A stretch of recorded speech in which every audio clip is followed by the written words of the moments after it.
Hello दोस्तों, मैं हूं आपका दोस्त एडवोकेट शिवेंद्र प्रताप सिंह। आज हम आपको बताएंगे कि क्या वयस्क पुत्रियां या पुत्र, चाहे कोई भी हो, चाहे पुत्र हो चाहे पुत्री, क्या अपने पिता से मेंटेनेंस ले सकती हैं। डीवी एक्ट के तहत, डोमेस्टिक वायलेंस के तहत केस करके उनसे मेंटेनेंस ले सकती, भरण पोषण ले सकती है या नहीं। और आज एक बात करेंगे एक माननीय इलाहाबाद हाई कोर्ट के उस दमदार जजमेंट के बारे में जो 2024 का ये कहें कि बहुत ही महत्वपूर्ण जजमेंट है। ये जजमेंट आया 10/1/24। आप समझ सकते हैं ये 10 दिन का पहले का लगभग जजमेंट है। 10/1/24 का ये जजमेंट है और ये इतना महत्वपूर्ण है। देखिए इस केस में होता क्या है, कुछ फैक्ट्स को आप इसमें समझ लें।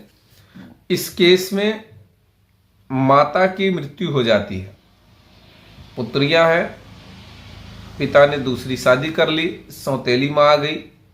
अब उनका ये आरोप है कि जो सौतेली माँ है वो, भाई वैसे भी कहा भी गया है कि उतना प्रेम नहीं रहता है, लेकिन उनका ये कहना था ये टॉर्चर करती, खाना टाइम टू टाइम नहीं देती है, परेशान करती, इस तरह की बात कही जाती है और डीवी का केस कर दिया जाता है। डीवी का केस जो मजिस्ट्रेट कोर्ट है वो अलाउ कर देता है मेंटेनेंस के लिए, भाई वो असमर्थ है।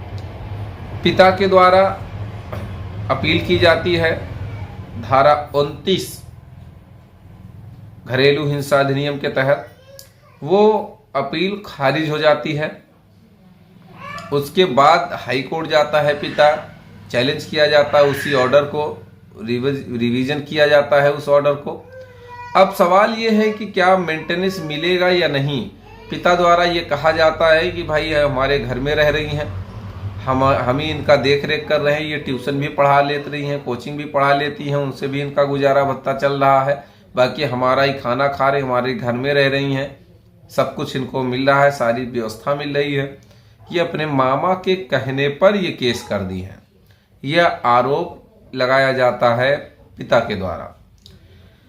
अब सवाल यह है कि हाई कोर्ट का क्या ऑर्डर आता है।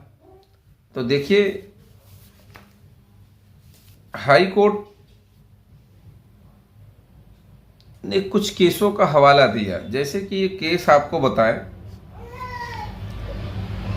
नूर सबा खातून वर्सेस मोहम्मद कासिम, इसका हवाला दिया, जिसमें ये बताया गया था, कहा गया था मुस्लिम महिलाओं को भी हिंदू महिलाओं की तरह रख रखाव, मेंटेनेंस लेने का अधिकार है, इस केस में कहा गया। देखिए जो डीवी एक्ट की धारा 20 सब क्लास 1D है, इसमें भी साफ प्रावधानित है कि अगर कोई पीड़ित है, घरेलू हिंसा के दायरे में जो भी चीजें आती है, मार पिटाई से लेके सारी चीजें, तो वो वाद दाखिल कर सकता है, वो केस फाइल कर सकता है, मेंटेनेंस ले सकता है।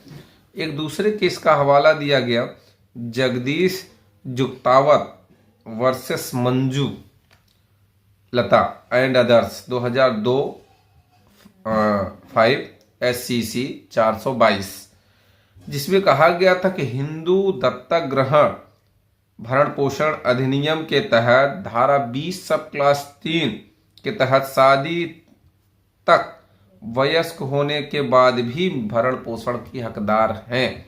यानी कि जब तक बच्चों की शादी नहीं हो जाती है वो तब तक भरण पोषण के हकदार हैं, ऐसा माननीय सर्वोच्च न्यायालय की विधि व्यवस्था में कहा गया था।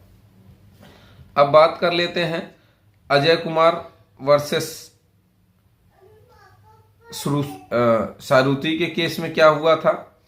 सुप्रीम कोर्ट ने कहा डीवी एक्ट का दायरा भी बहुत व्यापक है, उसमें भी इन्होंने कहा, माननीय सर्वोच्च न्यायालय ने, कि ये दायरा बहुत ही व्यापक है, इसके बारे में छोटी बात नहीं कहा जा सकता है कि भाई क्यों नहीं लिया जाए या किस केस में ना लिया जाए। अब सवाल इस बात का है कि माननीय इलाहाबाद हाई कोर्ट ने क्या कहा। माननीय इलाहाबाद हाई कोर्ट ने साफ अपने ऑर्डर में ये कह दिया कि अविवाहित बेटी को डीवी एक्ट 2005 के तहत गुजारा भत्ता प्राप्त करने का अधिकार है, चाहे वो किसी भी धर्म की हो, चाहे वो किसी भी उम्र की हो। तो कहने का मतलब ये कि ये बेटियों के पक्ष में ये दमदार जजमेंट माननीय इलाहाबाद हाई कोर्ट ने दिया। अब उम्मीद करता हूं कि यह वीडियो आपको बेहद पसंद भी आया होगा। अगर वीडियो पसंद आए तो वीडियो को लाइक करें, शेयर करें, यूट्यूब चैनल को जरूर सब्सक्राइब करें। कोई सवाल है, कोई क्वेरी है तो स्क्रीन पर चल रहे नंबर पर जानकारी लें।